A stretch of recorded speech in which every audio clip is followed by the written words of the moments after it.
Bhavtosh is also telling us about the concerns for India. But before that, let me go across to my colleague Pratibha, who's joining us. Pratibha, take us through the White House statement, because, as far as we know, the statement conveniently skips any mention of the antecedents of Ismail Royer.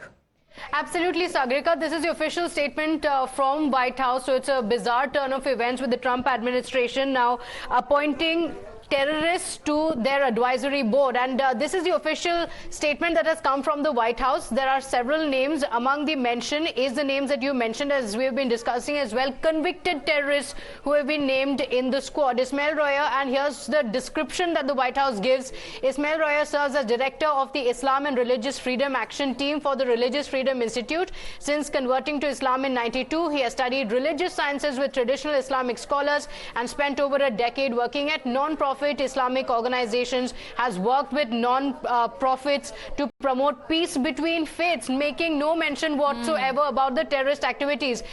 Similarly, with Sheikh Hamza Yusuf as well, claims being made, credentials being given to him. But I want to also point out, Sagrika, a message that has come in on social media from a former FBI officer who has mentioned the role that these two individuals were in. And this is what he says. My squad at the FBI Washington field office worked the Virginia jihad case. Randall Todd Ismail Royer was in the center and pleaded guilty to lesser charges and provided info to the government. He is a jihadi who trained in terrorist training camps overseas and fought in jihad. He was originally sentenced to 20 years in prison and served a majority of that. The Trump administration is now using him as a religious advisor. The Trump administration has many traitors, and they need to be arrested, convicted, and given the maximum punishment. So this is a convicted terrorist, is the claim that has come in from a former FBI official. I also want you to continue staying with us.